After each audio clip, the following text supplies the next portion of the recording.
kayo. Welcome po sa ikalawang gabi ng ating pong spiritual emphasis at kung paano pong kagabi ay nagkaroon ng isang malaya at makapangyarihang pagkilos ang ating Panginoon. Ngayong gabi, patuloy nating aangkinin ang biyayang espiritual ng ating Panginoon. Come on, let's fill this house with praises and worship to our God. Hallelujah! Hallelujah! Hallelujah! Praise the name of the Lord! Praise the name of the Lord! Praise Jesus! Praise the Lord! Manalangin po tayo sa ating Panginoon. Dakilang Diyos na makapangyarihan sa lahat, sa amin pong pagpapasimula sa gabing ito, sa amin pong devotion at gayon din po sa pagbabasa ng iyong salita. Hayaan mo, Diyos, na ikaw po, Panginoon, ang siyang magbigay, Panginoon, ng iyong panguna sa bawat isa sa amin. Wala kaming halaga, Panginoon, maliban ng iyong kaligtasan, ng iyong kapangyarihan, ng iyong kadakilaan siyang manahan sa aming buhay. Kaya narito po kami, O Diyos, lubusan nagpapasakop sa iyong kapangyarihan.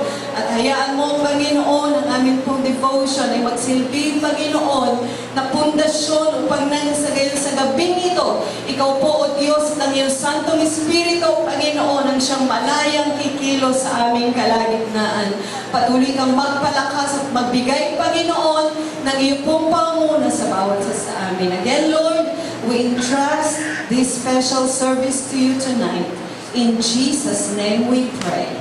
Amen. Amen. Praise the Lord. Praise the Lord. Praise the Lord. Hallelujah.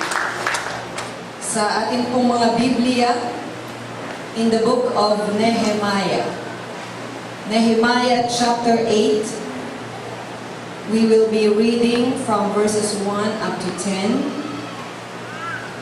This is from a different version. Praise the Lord. Nehemiah chapter 8, verses 1 to 10. This is what the word of the Lord says. And all the people gathered themselves together as one man into the street that was before the water gate. And they spake unto Ezra the scribe to bring the book of the law of Moses, which the Lord had commanded to Israel. And Ezra the priest brought the law before the congregation, both of men and women, and all that could hear with understanding, upon the first day of the 7th month. And he read therein before the street that was before the water gate, from the morning until midday, before the men and the women and those that could understand. And the ears of all the people were attentive unto the book of the law. And Ezra the scribe stood upon a pulpit of wood, which they had made for the purpose. And beside him stood Mattathiah and Shema, and Ananiah and Urijah and Hilkiah, and Maaseiah on his right hand.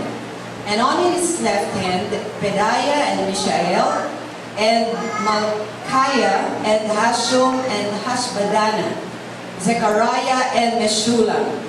And Ezra opened the book in the sight of all the people, for he was above all the people. And when he opened it, all the people stood up.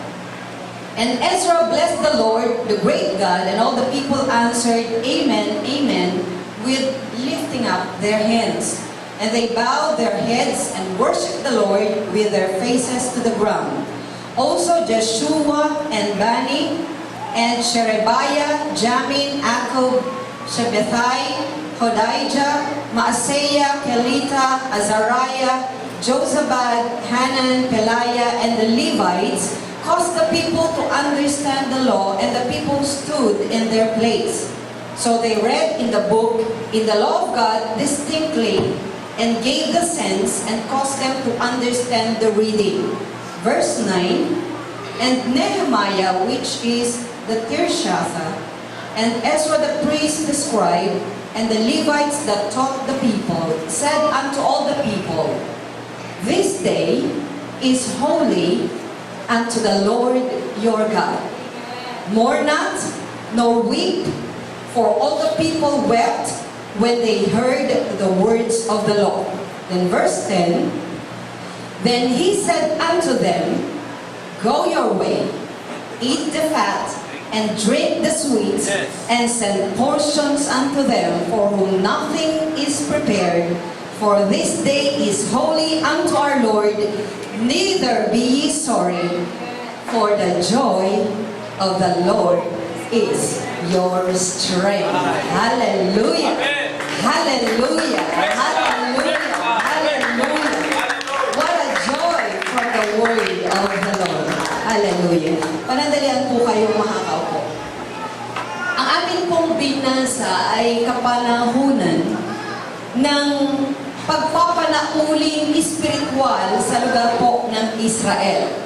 Alam po natin na ang aklat ng Nehemiah ay patungkol sa pagtatayo ng pader ng Jerusalem upang nang sa gayon ay wag na pong maging isang katatawanan ang mga Hudyo sa paningin ng mga kaaway at ng kanila pong mga kapitbahay ng mga bansa. Nais ng ating Panginoon sa pamamagitan ni Nehemiah na magkaroon po ng isang panibagong pagpapalakas sa espiritual ang bansang Israel. Now, when it comes sa political leadership, ang nanguna po ay si Nehemiah. But sa spiritual leadership, ay kanya pong ibinigay ang lahat ng oportunidad dito po kay Ezra. At si Ezra nga po, mga kapatid, ay tumawag sa mga tao upang nang sa gayon ay basahin ang aklat ng batas. Ang kautusan ng ating Panginoon upang muling ipaalala sa kanila ang mga kautusan ng Diyos. Alam po natin ang pangyayari sa kasaysayan ng bansang Israel. Kung papaanong sila po ay nadalang bihag sa lugar ng Babylonia at sa loob po ng may 70 taon, sila po ay nanatiling bihag doon. Subalit ayon sa pangako ng Diyos, sila ay muling makakalaya. Subalit, bagamat mayroon pong paglaya, pero ang panunumbalik sa espiritual ay isa pa rin bagay na dapat po nilang pagsumikapan.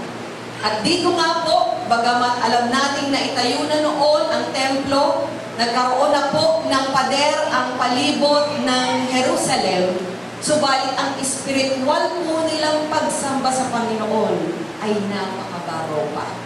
Kaya dito nga po sa kanilang pagtitipon, nagkaroon po ng pagbabasbas ang Diyos dito kay Ezra upang salitain kasama po ang mga Levita patungkol sa salita ng ating Panginoon.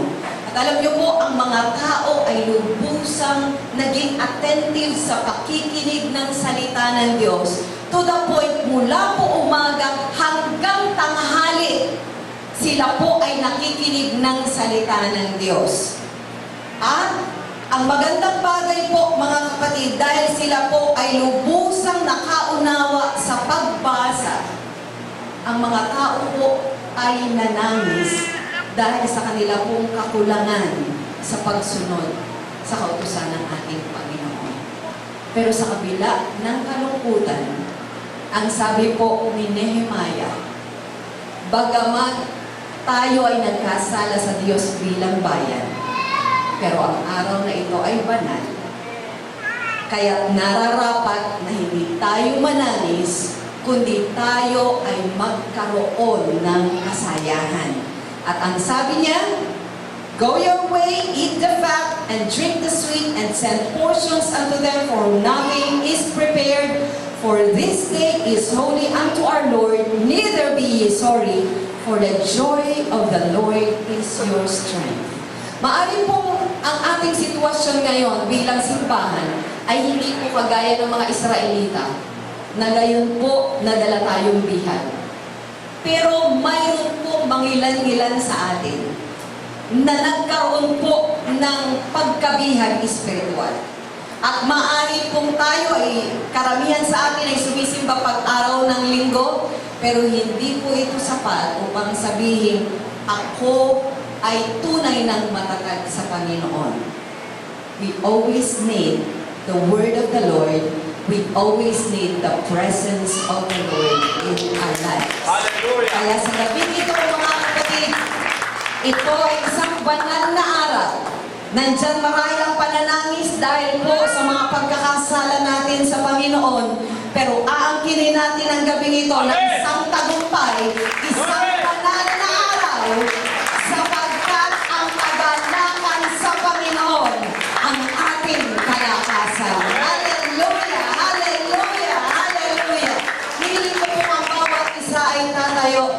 Hayaan po natin mga kapatid na lubusan natin kinalin ang Panginoon sa kanyang kapangyarihan sa gabi ito.